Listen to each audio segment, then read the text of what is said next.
ours. That's the truth.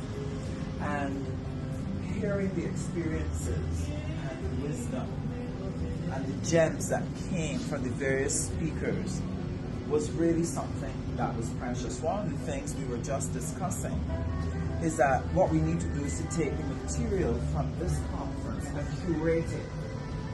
You won't be able to have all the speeches of everyone, but you can pull pieces to create a story that could be shared with all of us, and all of us then can share it across our networks, so that by next year there are 3 times the number of people wanting to come to this conference.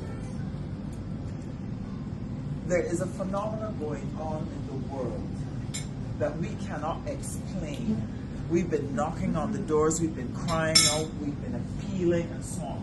But all of a sudden we find ourselves in a time where women are emerging. It is like the doors were shut by a heavenly being, and now he's opening the doors, and women are ascending in a phenomenal way.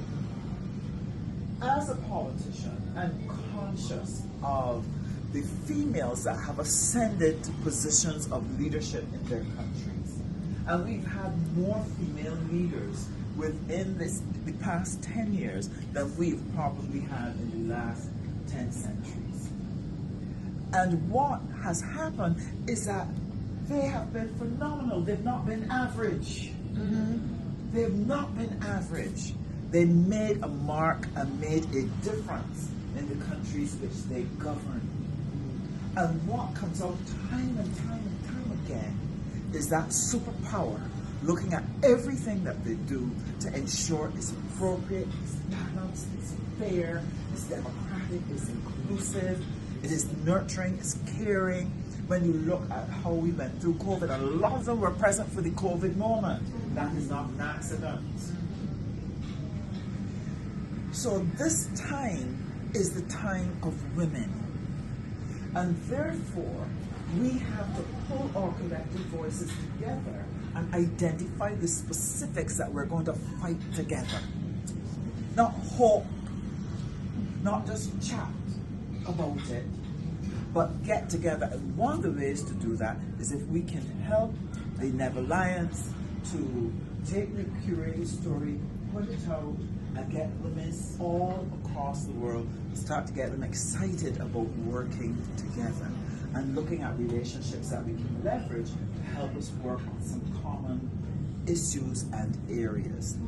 There were 2 things I wanted to share with you today, but time ran out, so I will share them with you now.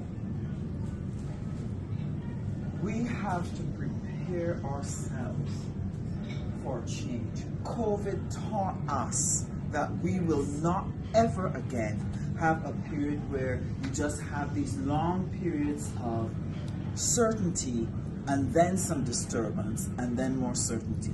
What is happening now is that we are constantly battling waves all the time. We haven't quite recovered from COVID, but there are 2 waves that are coming that we have to prepare for.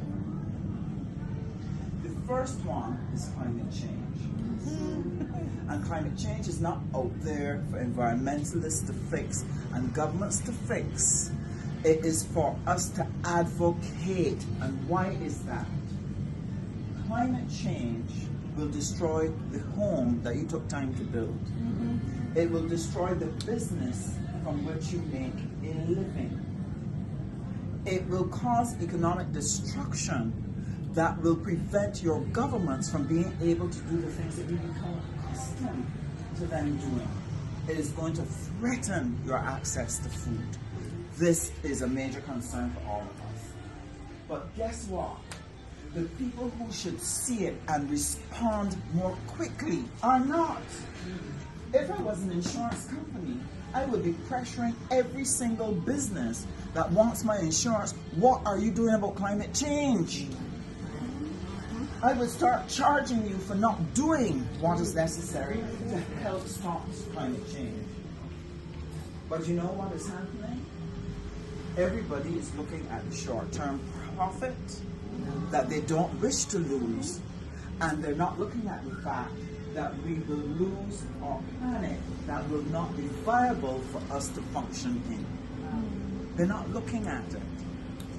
And they're not looking at the fact that if we re-engineer how we do everything, if we change our manufacturing process that says we will use a cleaner technology to produce this plate, that there's money to be made in doing this transition, that there are trillions and quadrillions of dollars waiting to be made by helping the earth make the transition.